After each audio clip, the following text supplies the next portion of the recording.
श्रीवर्धनमधील दिव्यागर येथील प्रसिद्ध श्री रूपनारायण व श्री सुंदरनारायण मंदिर परिसरात प्री वेडिंग शूटवरून निर्माण झालेला वाद केवळ नियमभंगापुरता मर्यादित न राहता सामाजिक भान आणि सांस्कृतिक जबाबदारी या व्यापक मुद्द्यांवर चर्चा घडवून आणणारा ठरत आहे। 31 मार्च 2024 रोजी काही पर्यटक प्री वेडिंग शूटसाठी सकाळी लवकर मंदिर परिसरात दाखल झाले। मंदिर ट्रस्टच्या नियमानुसार सकाळी 8 वाजण्यापूर्वी शूटिंग करण्यास मनाई असून पूर्व परवानगी घेणे आवश्यक आहे। तसेच मंदिर परिसराच्या देखभाल आणि सुरक्षेसाठी ठराविक शुल्क आकारले जाते।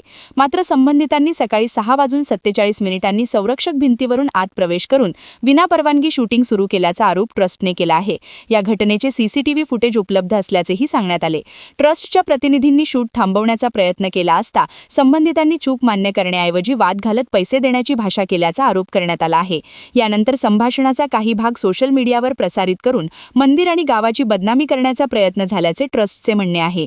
दुसरीकडे प्री वेडिंग शूटसाठी आलेल्या गटासोबत असलेल्या फोटोग्राफर रोहित राठोड यांनी सोशल मीडियावर पोस्ट करत मंदिर व्यवस्थापनावर प्रश्न उपस्थित केले आहेत। त्यांच्या मते ठोस मार्गदर्शन किंवा स्पष्ट व्यवस्था नसल्यामुळे गैरसमज निर्माण झाले। तसेच शुल्क आणि परवानगी प्रक्रियेत पारदर्शकतेचा अभाव असल्याचा आरोप त्यांनी केला आहे। या पार्श्वभूमीवर मंदिर ट्रस्टचे अध्यक्ष प्रणव आनंद हावरे यांनी स्पष्ट केले की मंदिराच्या सुरक्षेसाठी आणि पवित्रतेसाठी कडक नियम आवश्यक आहेत। पूर्वी घडलेल्या चोरीसारख्या घटनांच्या पार्श्वभूमीवर ही खबरदारी घेतली जात असल्याचे त्यांनी सांगितले। पर्यटकांचे स्वागत आहे पण नियमांचे पालन अनिवार्य आहे असा इशाराही त्यांनी दिला। या संपूर्ण प्रकरणामुळे एक महत्त्वाचा प्रश्न पुन्हा समोर आला आहे।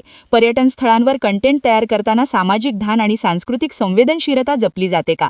मंदिरांसारख्या धार्मिक स्थळांची पवित्रता राखणे आणि त्याचवेळी पर्यटकांसाठी स्पष्ट पारदर्शक नियम असणे ही दोन्ही बाजू महत्त्वाच्या असल्याचे या घटनेतून अधोरेखित झाले आहे।